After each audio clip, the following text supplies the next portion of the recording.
জঙ্গিপুর উত্তেজনা কিন্তু সেখানেও বিজেপি এজেন্ট বসতে পারছেন না, বের করে দেওয়া হচ্ছে এমনটাই অভিযোগ। ঠিক আছে দাদা, তুমি আমার গায়ে হাত দিলে, তুই গায়ে কিসের জন্য হাত দিলা?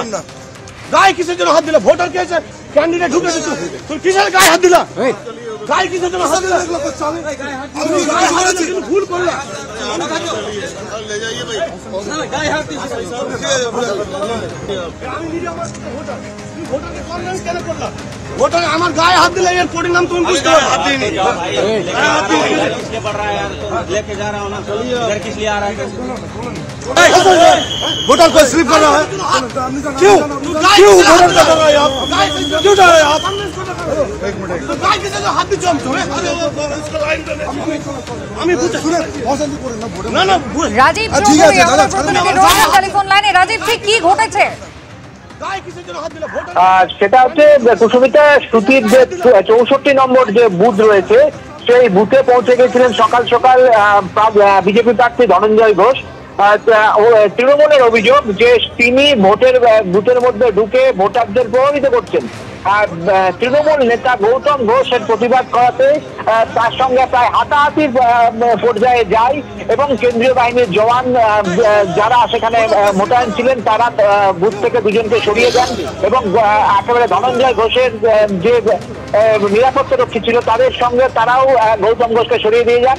কার্যত বেশ কিছুক্ষণ একবারে উত্তেজনাকর পরিস্থিতির সৃষ্টি হয়। তারপরে কেন্দ্রীয় বাহিনীর জওয়ানরা সেখান থেকে দুজনকেই বার করে দিয়েছেন। এই মুহূর্তে পরিস্থিতি নিয়ন্ত্রণে রয়েছে। একেবারেই ধন্যবাদ।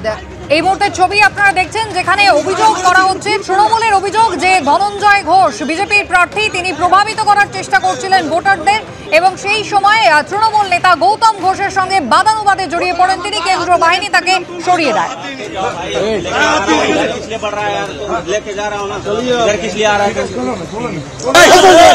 वोटर को स्लिप कर रहा है, क्यों क्यों वोटर कर रहा है आप, क्यों जा रहे हैं आप? एक मिनट, গায় কিসে जो হাত দিছো তুমি? इसको लाइन पे আমি বুঝে শুনে অশান্তি করেন না ভোটার। না না ঠিক আছে দাদা, তুমি আমার গায়ে হাত দিলে, তুই গায়ে কিসের জন্য হাত দিলা? গায়ে কিসের জন্য হাত দিলা? ভোটার কে আছে, ক্যান্ডিডেট ঢুকে দিত, তুই কিসের গায়ে হাত দিলা? গায়ে কিসের জন্য হাত দিলা? তুমি গায়ে হাত দিলে কিন্তু ভুল করলা। ले जाइए भाई, गाये हाथ दिছ। ভোটারকে কনভিন্স কেন করলা? ভোটার আমার গায়ে হাত দিলে এর পরিণাম তুমি বুঝতে পারবে। हाथ नहीं इसके बढ़ रहा है यार, लेके जा रहा हूं ना, इधर किस लिए आ रहा है? वोटर को स्लिप कर रहा है, क्यों क्यों वोटर कर रहा है आप, क्यों जा रहे हैं आप?